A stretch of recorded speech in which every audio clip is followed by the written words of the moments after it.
आकाशवाणी भोपाल से प्रस्तुत हैं प्रादेशिक समाचार।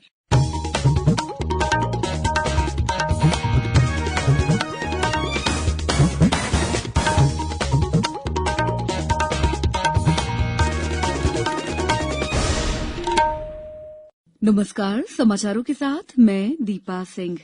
पहले मुख्य समाचार। केंद्रीय वित्त मंत्री निर्मला सीतारमण ने कहा, आर्थिक सुधारों के जारी रहने से भारत वैश्विक निवेश का केंद्र बनेगा। किसानों को सही दाम दिलाने के लिए प्रदेश में सब्जियों पर लागू होगा न्यूनतम समर्थन मूल्य, नीति बनाने के निर्देश। राज्य में पायलट प्रोजेक्ट के रूप में 25 मंडियों में खुलेंगे पेट्रोल पंप। और कोरोना संक्रमण रोकने के लिए भोपाल, इंदौर सहित कई जिलों में प्रतिबंध लागू। उज्जैन में मास्क न पहनने पर 250 से ज्यादा लोगों को खुली जेल भेजा गया। अब समाचार विस्तार से। केंद्रीय वित्त मंत्री निर्मला सीतारमण ने कहा है कि आर्थिक सुधारों की गति भारत को वैश्विक निवेश का केंद्र बनाएगी। एक सम्मेलन में वित्त मंत्री ने कहा है कि प्रधानमंत्री नरेंद्र मोदी ने महामारी के इस समय में भी व्यापक सुधार करने का कोई अवसर नहीं गंवाया। उन्होंने कहा है कि श्री मोदी ने ऐसे सुधार भी किए हैं जिनकी दशकों से प्रतीक्षा की जा रही थी। वित्त मंत्री ने कहा है कि महामारी के दौरान भी सुधार गति जारी रहे, ये सुनिश्चित करने के लिए कई और कदम उठाए जा रहे हैं। निर्मला सीतारमण ने कहा है कि वित्तीय क्षेत्र का व्यावसायिक विकास किया जा रहा है और सरकार विनिवेश के साथ इसे जारी रखेगी। कराधान प्रणाली में सुधारों पर वित्त मंत्री ने कहा है कि प्रौद्योगिकी के उपयोग ने कर जमा करने की प्रक्रिया को आसान बनाया है। श्रीमती सीतारमण ने कहा है कि कॉर्पोरेट टैक्स में कमी करने से ये स्पष्ट हो जाता है कि हमारा इरादा बहुराष्ट्रीय और बड़ी या छोटी कंपनियों को तत्काल लाभ पहुंचाना है। राज्य सरकार ने सब्जियों के लिए न्यूनतम समर्थन मूल्य लागू करने के लिए नीति बनाने के निर्देश दिए हैं। कल मंत्रालय में उद्यानिकी विभाग की समीक्षा बैठक में मुख्यमंत्री शिवराज सिंह चौहान ने कहा है कि सब्जियों के थोक और खुदरा मूल्य में ज्यादा अंतर नहीं होना चाहिए। श्री चौहान ने कहा कि हमारा लक्ष्य है कि किसानों को उनकी सब्जियों आदि उपज का समुचित मूल्य दिलवाना। इसके लिए अन्य राज्यों की व्यवस्थाओं का अध्ययन कर सब्जियों के न्यूनतम समर्थन मूल्य निर्धारित किए जाने संबंधी रिपोर्ट तैयार कर 2 दिन में प्रस्तुत की जाए। गौरतलब है कि केरल में सब्जियों के न्यूनतम समर्थन मूल्य घोषित किए जाने की व्यवस्था है। केरल में इसके लिए किसानों का पंजीयन किया जा रहा है। प्रदेश में बीते 5 दिनों से कोरोना के नए मरीजों की संख्या लगातार बढ़ रही है। यहां पिछले 24 घंटों में कोरोना के 1701 नए मामले सामने आए हैं, जबकि 10 लोगों की मौत हुई है। इसके बाद राज्य में संक्रमितों की कुल संख्या 1,94,745 और मृतकों की संख्या 3,172 हो गई है। स्वास्थ्य विभाग द्वारा कल देर शाम जारी कोरोना से संबंधित हेल्थ बुलेटिन में बताया गया है कि राज्य में अब तक 1,79,237 मरीज कोरोना को मात देकर अपने घर पहुंच चुके हैं। इनमें 1,120 मरीज कल स्वस्थ हुए। इंदौर जिले में पिछले 24 घंटों के दौरान 565 नए मरीज मिलने से कोरोना संक्रमितों की संख्या 38,812 तक पहुंच गई है। वहीं इस दौरान जिले के विभिन्न अस्पतालों से 301 मरीजों को स्वस्थ होने पर छुट्टी दे दी गई। मंदसौर जिले में बढ़ रही ठंड के साथ कोरोना संक्रमण के मामले भी लगातार बढ़ रहे हैं। कल जिले में 11 नए कोरोना मरीज सामने आए। धार में 38 नए मरीज संक्रमित मिले हैं। पन्ना में कल एक कोरोना पॉजिटिव मरीज पाया गया। अब ये मरीजों की संख्या बढ़कर 859 हो गई है। मुरैना में 633 कोरोना जांच में 11 संक्रमितों का पता चला है। देवास में कल 28 नए मरीज मिले हैं। नरसिंहपुर में 3, ग्वालियर में 98, झाबुआ में 25, दतिया में 17, बैतूल में 4 नए मरीज मिले हैं। मुख्यमंत्री शिवराज सिंह चौहान ने भी कहा है कि कोरोना के संबंध में प्रदेश में सभी सावधानियां पूरी तरह बरती जानी चाहिए। साथ ही इस बात का पूरा ध्यान भी रखा जाना चाहिए कि अर्थव्यवस्था पर प्रतिकूल प्रभाव न पड़े। कल मंत्रालय में एक समीक्षा बैठक के दौरान श्री चौहान ने कहा कि हमें कोरोना संक्रमण को रोकना है, साथ ही अर्थव्यवस्था को गति प्रदान करना है।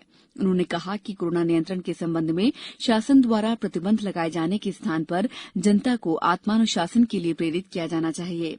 उधर इंदौर से हमारे संवाददाता ने बताया कि जिले में कोरोना संक्रमण की बढ़ती रफ्तार को देखते हुए जिला प्रशासन ने कुछ प्रतिबंध लागू किए हैं। इंदौर जिले में आगामी आदेश तक शादी, सांस्कृतिक और धार्मिक आयोजनों में 250 से अधिक लोग शामिल नहीं हो सकेंगे।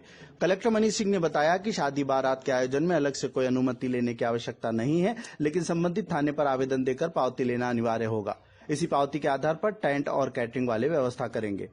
कोरोना संक्रमण को रोकने के लिए बारात में अधिकतम 50 लोगों को ही शामिल होने की अनुमति रहेगी। वहीं शादी समारोह का आयोजन भी रात 10 बजे तक ही किया जा सकेगा। जिला प्रशासन ने शव यात्रा, उठावने और जनाजे में भी अधिकतम 50 लोगों के शामिल होने की अनुमति जारी की है। शहर के सभी बाजारों में दुकानें 8 बजे तक खुली रखी जा सकेंगी। नियमों का उल्लंघन करने पर संबंधितों पर वैधानिक कार्रवाई की जाएगी।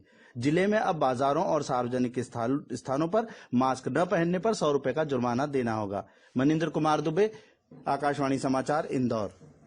उधर सिंगरौली में बिना मास्क लगाए घूमने वालों के खिलाफ 200 रुपए जुर्माना लगाया गया। उज्जैन में नियमों का उल्लंघन करने पर 257 पर 25,700 रुपए का जुर्माना लगाया गया। वहीं 450 लोगों को खुली जेल भेजा गया। ग्वालियर में बढ़ते संक्रमण पर लगाम लगाने के लिए रोको टोको अभियान चलाया जा रहा है। रायसेन में जिला स्तरीय प्रबंधन समूह की बैठक आज आयोजित की गई है। शिवपुरी में मास्क न पहनने वालों के चालान काटे गए। उधर शहडोल में भी 200 रुपए का जुर्माना और 1 घंटे की जनसेवा कराई गई। जाने माने साहित्यकार नवल शुक्ल ने प्रधानमंत्री के कोविड-19 के खिलाफ जन आंदोलन का समर्थन करते हुए लोगों से 2 गज की दूरी का पालन करने, समय समय पर हाथ धोने और मास्क लगाने की अपील की है। कोविड के लिए जो अभी तक की सबसे सामान्य और बहुत ही सहज जानकारियां हैं वह 3 हैं कि एक, आप हाथ धोएं, दूसरा है कि आप लोगों से एक दूरी पे रहें और तीसरा है कि भीड़ भाड़ में न जाएं। मेरे ख्याल से अभी तक ये 3 ही ऐसे बचाव हैं। यदि आप ये 3 चीजें जो है बहुत सहज है, बहुत आसान है, यदि आप करते रहेंगे तो बचे रहेंगे। कोविड-19 से बचाव और सुरक्षित रहने के 3 उपाय। मास्क लगाएं, 2 गज दूरी है जरूरी, सुरक्षित दूरी रखें, हाथ और मुंह साफ रखें। ब्रेक के बाद समाचारों में आपका एक बार फिर स्वागत है। कृषि मंत्री कमल पटेल ने बताया है कि प्रदेश की मंडियों को स्मार्ट बनाया जाएगा। इसके साथ ही ई श्रेणी की 25 मंडियों में पायलट प्रोजेक्ट के रूप में पेट्रोल पंप स्थापित किए जाएंगे। उन्होंने बताया कि मंडियों को स्मार्ट बनाने की दिशा में पेट्रोल पंप स्थापित किए जाएंगे। उन्होंने बताया कि इस संबंध में केंद्रीय पेट्रोलियम मंत्री धर्मेंद्र प्रधान ने भी सहमति प्रदान कर दी है। कृषि मंत्री श्री पटेल ने कल शाम जारी अपने बयान में बताया है कि उन्होंने कल नई दिल्ली में केंद्रीय पेट्रोलियम मंत्री प्रधान से मुलाकात कर प्रदेश में मंडियों को उन्नत बनाने और किसानों को लाभान्वित करने की दिशा में राज्य सरकार द्वारा किए जा रहे कार्यों से अवगत कराया। उन्होंने बताया कि प्रदेश में 259 मंडियां संचालित की जा रही हैं। इनमें से 40 मंडियां ए श्रेणी की हैं। यदि मंडियों में पेट्रोल पंप भी स्थापित कर दिए जाएं तो मंडियों को स्मार्ट बनाने में एक कदम कारगर सिद्ध होगा। इससे किसान भी सीधे लाभान्वित होंगे। दतिया जिले की इंदरगढ़ तहसील में धान से भरे हुए 3 ट्रक जब्त किए गए हैं। ये धान अवैध रूप से उत्तर प्रदेश के इटावा से दतिया जिले के खरीदी केंद्र पर बिकने आई थी। नायब तहसीलदार सुनील भदौरिया और टीआई वाईएस तोमर ने ये कार्रवाई की है। एक दिन पहले भी अवैध रूप से लाया गया धान पकड़ा गया था।